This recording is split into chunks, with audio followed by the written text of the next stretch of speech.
Finale de la CAN U17 les amis, le Maroc va affronter le Mali. Donc on pourrait avoir un Dembélé d'un côté, Fane de l'autre côté, l'un qui virevolte et l'autre qui se faufile. De l'autre côté, le Maroc a quand même des joueurs offensifs qui marquent beaucoup de buts. À l'image d'Abdel Hadj et d'Abdel Mokhtar. Bref, le Maroc, tous ces joueurs marquent des buts. Les amis, on pourrait assister à une très belle finale. Deux équipes qui ont le même style de jeu, la domination, la possession et le football qui est avec eux. Le Mali et le Maroc ont les meilleurs styles de jeu de cette Coupe d'Afrique des Nations. Deux équipes qui ont été récompensées par leur football. Le Maroc a eu la possession face à la Côte d'Ivoire. Le Maroc a dominé l'Afrique du Sud. Le Maroc a dominé son groupe.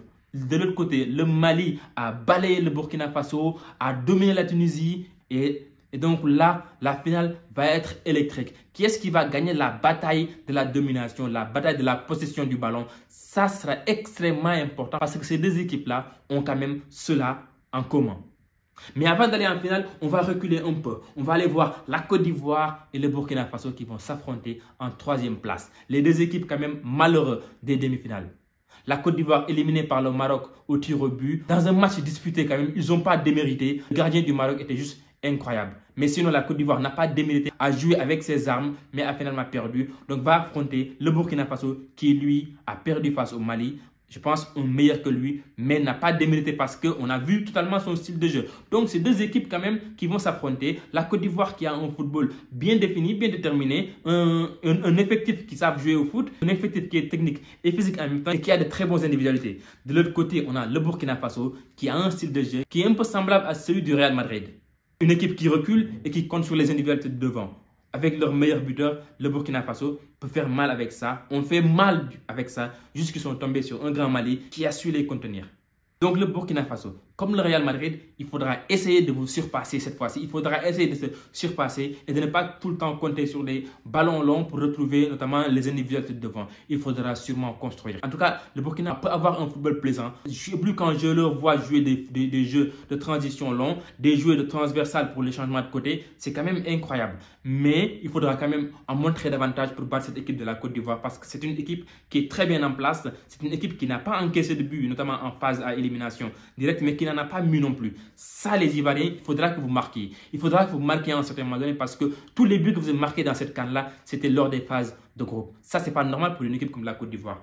Parce que vous avez quand même une très bonne équipe. Je suis sûr que ce match sera un excellent match. Parce que pour moi, c'est deux équipes super intéressantes qui vont vouloir gagner cette troisième place-là parce que ce sera une troisième place importante. Importante, oui, parce que c'est deux équipes quand même, je pense, frontaliers et deux équipes qui se cherchent depuis. Et je pense, et je vois dans les chambrages et tout ça que ces deux équipes quand même vont se battre pour la troisième place, les amis. Donc, à ne pas du tout manquer, ce sera donc le vendredi à 21h, 20h comme ça. Sinon, les amis, on revient sur la finale. Le Mali qui a son trio offensif incroyable, Fane, Dembélé et leur numéro 9. Le Mali est séduisant. Le Mali est séduisant à regarder. Très sincèrement, je les ai regardés, j'ai vu comment ils jouent au football, c'est juste plaisant. C'est plaisant. La manière avec laquelle les attaquants portent le ballon, mais la manière avec laquelle ils jouent, notamment quand ils ont la domination ou en contre-attaque, ça montre beaucoup de choses. Ça montre que cette équipe quand même a travaillé. Ça a travaillé et finalement ça a payé. Et donc il n'y a pas de secret. Pour gagner, il faut travailler, il faut jouer au football et il faut jouer dans la domination. Aujourd'hui, le football, ça ressemble un peu. C'est à l'image de la Ligue des Champions. Les 4 qui sont en demi-finale, c'est les 4 équipes qui jouent quand même le mieux au foot. Donc, c'est pratiquement identique à ce qu'on a en finale de cette CAN-là. C'est les deux équipes qui jouent le mieux au football. Donc, le football est récompensé aujourd'hui. Les autres devraient voir et changer un peu leur football. Le Mali est juste incroyable avec leur capitaine. Un gars qui fait des choses intéressantes au milieu de terrain. Franchement, et de l'autre côté, le Maroc, les amis. Le Maroc, comme le Mali, le Maroc joue un football posé, fluide, un football dangereux pour l'adversaire. Le Maroc se crée beaucoup d'occasions. Je ne sais pas combien de buteurs ils ont dans cette CAN-là, mais il y a le numéro 9 qui marque, Abdel Hadji, je pense. Il y a Wazan, je ne sais pas quoi, qui marque. Il y a Abdel Mokhtar qui marque. Il y a des défenseurs qui marquent. Tout le monde marque dans cette équipe-là. Ça, c'est dangereux pour le Mali, qui défensivement quand même en a pris 4 face à la Côte d'Ivoire. C'est une chose extrêmement importante à voir pour les Maliens.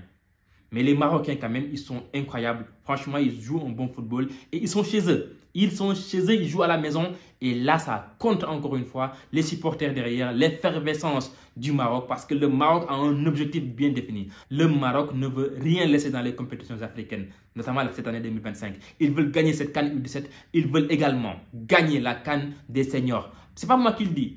c'est le coach Regragui. Ils veulent gagner et aller au mondial, essayer de faire quelque chose. Donc le Maroc a un objectif bien défini. Et là, c'est extrêmement important parce que quand même, ils ont montré beaucoup d'efforts ces dernières années. Dans le football, le visage qu'ils ont montré, notamment au mondial, à la dernière CAN, mais à ce qui va suivre aussi. Donc les 2 CAN qui sont organisés dans la même année, mais aussi la Coupe du Monde de 2030. Le Maroc fait beaucoup d'efforts et veut vraiment être récompensé pour tous les efforts que cette nation a consacrés au football.